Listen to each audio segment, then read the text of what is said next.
a little heads up, I am a little bit tired and I feel a little bit exhausted. I had a little bit of a rough week, so I could talk some rubbish throughout the review, but I'm personally fine with that if you are. But for one reason, there are so many professional channels out there and I'm not one of them. I just want to enjoy reviewing devices, share my opinion with you.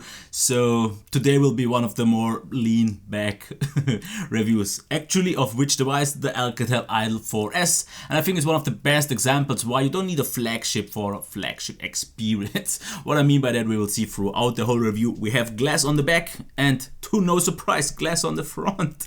It actually feels really nice because I personally think glass is grippy and the overall device feels very compact because we don't have really big bezels, as you can see here. It feels very round. It has beveled edges or chamfered edges, but they are very rounded off, so this feels very comfortable and still nice to hold in the hand. One hand usability actually wasn't even that bad. It is a little bit sharper here towards the top and bottom, but this is something you will never feel using it just normally, so I really like that. Also, what do we have here? We have the LEDs, we have the camera that sticks out maybe a little bit too much for few people's preference. We also have the headphone jack, the microphone here. We have the speaker here on the back and also on the front as well on the top and bottom. And they kinda like to call it the 360-degree speaker. Why I don't really, believe that much into that. We will see later. Yep. Power button, absolutely crazily, idiotically placed. But yeah, I didn't use it ever once. Anyways, here we have the SD card and SIM card tray. USB, also placed a little bit odd, but that doesn't really make any impact. And the microphone, here we have the boom key. I pretty much use that simply as the power button, which is okay in my opinion. It's a little bit low, so I had to bend it a little bit, but it worked out fine. Volume rocker is a little bit high, but therefore nice tactile and haptic feedback, all good here. It sounds also well. We have a notification LED, but it's only white, so you gotta live with that. I would actually say that's already it because there's not too much to say. It feels nice. It feels actually like it is a little bit of a unique device in terms of design because it doesn't really look like anything specific. It looks like a little bit of a mix of different phones.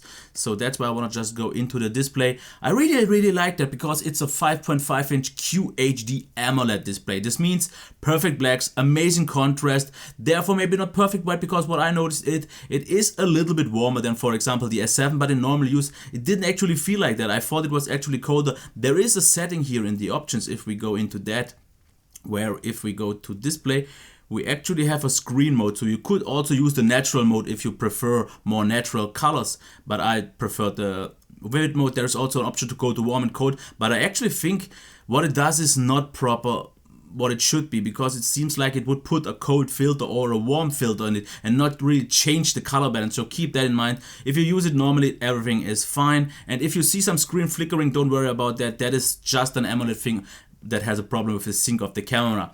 So blacks are great, white is great. Maximum brightness was absolutely fine, not quite as bright as the S7, but outdoor visibility or sunlight readability was actually quite fine. And when we get to the colors, they are a little bit more subtle than on, for example, the S7, so not crazily boosted. Yes, they still are, especially in the vivid mode, a little bit oversaturated, but due to being a little bit more subtle than the S7, I really like the colors here. The white balance was actually a little bit better on the S7, but in my opinion it's a really beautiful display, super sharp, crisp, really nicely calibrated. Top job, really top job. So let's get to the next highlight here, the sound.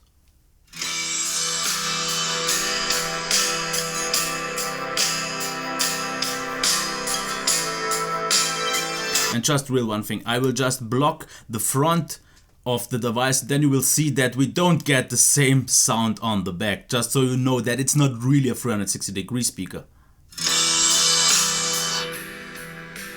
You see what I mean? Because if I do the same on the back, it doesn't do anything. But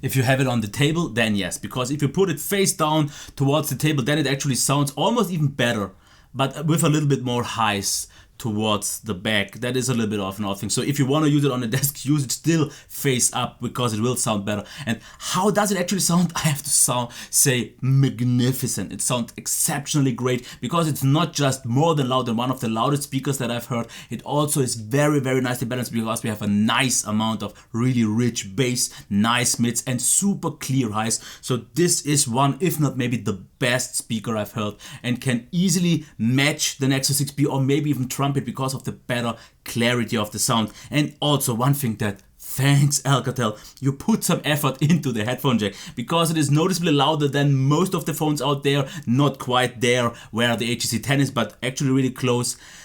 And one thing that I want to quickly show off is the sound option, because we have an option here in the sound and notification that is called Max Audio, and here you can system-wide arrange the sound. So this works for the speakers as well as the headphones. I would wish for a separation here. I would like to have a different setting for the headphone and for the speaker, but that's not the case. Maybe it will come later, but you can adjust a lot of things. You also have different presets, so they really put a lot of effort into the sound and they did it great. So I'm more than pleased here, and I think it's actually the best combo here because it sounds definitely way better than the HTC 10 in terms of the speaker, and the headphone jack is so good that I say overall it's the best device if sound is important for you. Now if performance is important for you, let's see what we get here. And I didn't preload any apps, as you can see here. Chrome was not preloaded, only the apps that I already used. And here is what I have to say about the browsing performance. That one is absolutely flawless, super silky smooth, super nice, really responsive. Now what about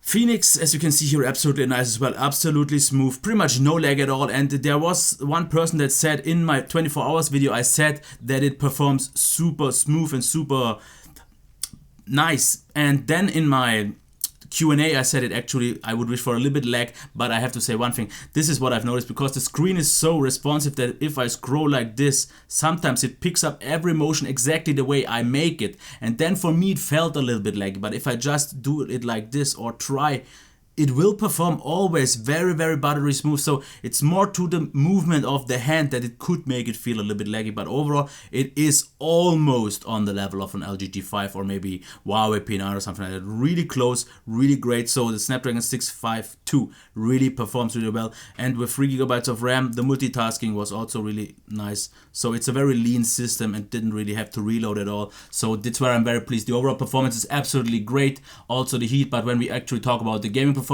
that one wasn't quite up there. So there's a little bit of a bigger difference compared to maybe Snapdragon 820, which is of course to be expected, but all the games I tried ran really, really well. Heating was no issue at all because it's a very efficient SoC. I never reached temperatures above maybe like 38, 39 degrees, and you will see the values on the display. So really great job here. So it is very good for gaming, it is very good overall, and it is very good in terms of heat. So the 652 almost is already a flagship SoC, and if you compare it to last year's flagship SoCs, this one actually beats everything. Something like the 810, no problem here at all. Really, really pleased. Now about the battery, a full charge takes about 1 hour and 45, but what I actually noticed, I got yesterday a quick charge 3.0 charger, and I felt like it would even charge a little bit faster. I didn't quite get the results here because it wasn't empty and I couldn't make it, but it charges really fast, so all is good. Battery life is definitely more than good enough, because I would say on an average with a brightness of 40% I got values of 4.5 to maybe close to, if not 5 hours of screen on time, which is really, really good. And on Wi-Fi only you could get even 6 hours. The drain on data only was, I would say, average. It didn't drain as bad as my S7 did, but it wasn't as good as, for example, a Huawei device. But overall the battery is more than solid, should get everyone through there if it's not a super hardcore user. And keep one thing in mind, I drain my devices a little bit harder, so you could get even better values, but since I use always the same ones, it's comparable to my previous reviews. Keep that in mind. Now about the software, they made a really nice balance, because as you can see here, we have lock screen shortcuts, we also have quick settings that are rearrangeable, and this looks a little bit different to stock, and you will see that it looks actually a lot like stock also if you go into the settings, but Underneath they actually made some nice little differences, because here is touchless UI. I showed this in my 24-hour video, because what it does is if you near your finger towards the screen, the background gets blurred, and actually this is not the default launcher. I used Nova because I just liked it because of some other gestures, but the actual one is pretty much like a Google Now launcher. You also have a few other things like double tap to wake the screen, which is nice. You also have black screen gestures, as you can see here, C, W and M, to launch different things while the screen is turned off. So a few nice little additions are definitely there. We also have the screen mode, as I said, also the sound enhancements and the boom key, which for example here can launch the camera or do different things, like, as you can see here, activate the boom effect, also be a camera key and trigger applications. Because what I did, I just used an app that turns off the screen, and this is why I pretty much used mine simply as a power on and off, but because I don't like this position at all. But I think the software does a really great job. We are on the newest software. I'm not quite sure about their updates, but since we have the newest one already, and since it is a very close to stock Android experience, I think we could actually get quite early updates to Android N and so on. For right now, the functionality is really nice. I really like the experience overall, so all is good here. And if we talk about the camera, it still didn't even manage to fail here, because selfies look super nice and sharp, great color, nice representation of the exposure, really fast shutter time, so I was really pleased here. Low light quality is maybe the weaker thing here, but still actually quite good, because it's maybe not super sharp, but it picks up a good amount. The autofocus works still really nice, the shutter as well. So even though maybe that's one of the weaker points, it still manages to satisfy. But once we go outside, I would actually say, even though this is not officially a flagship, the camera is almost very close already to a flagship camera experience, because very fast shutter times, very fast autofocus, also very reliable, and the pictures just look really great. They are really sharp. The camera software also offers a nice few additions, and there is a mode like, for example, I'm not actually quite sure what to call it. Let's actually check this real quick. And I wanted to show this off as well, because there is an option here called Fusey, where you can kind of move around your object, and then you will have a kind of movable 3D object. And this is something really nice. I will maybe make an extra video for that, but I think I've seen somewhere something like that already. But yeah, let's get back to the picture quality. They are really nice and sharp. Exposure is great. Sometimes it tends to slightly overexpose, sometimes it tends to slightly underexpose, but this is due to the different lighting situations. Video quality was also really good as well, as long as you stay at 1080p, because they're super nice and sharp. Also a really smooth autofocus that works really reliable, a nice sharp picture with great colors. They look definitely oversaturated on the viewfinder, but if you actually watch them on the monitor, it looks really great. But once I said, it only looks good on 1080p, because at least my unit had an issue with 4K. I had a lot of glitches, a lot of artifacts, but I contacted Alcatel, so I won't really show this off here until I have something further confirmation. I asked them if it's the device or if it's a general software thing. They didn't know of anything, and they will check it. And just check the description. Once I get more, I will definitely update this here. But I can already tell you, selfies are really great, pictures are really great, and the video quality is also really good. So it is definitely on very close to a flagship level, if not even that, because if I wouldn't know that this is not an official, let's call it, yeah, flagship, I wouldn't know any better, because I would have said yes, the flagship experience for a camera definitely works out. So in the end, I already said it at the beginning, this is not officially a flagship, because it costs around 430 euros, but it has a little bit of an issue, because it comes with this VR headset. And therefore I think it's a little bit more expensive. The VR headset works really nice. It's pretty much like cardboard. It's compatible with cardboard. It is not super comfortable, because this is no flexible strap. So just keep that in mind. But as you can see it here, it does what it has to do. You can easily attach your phone here. And then things are really nice. It works out good.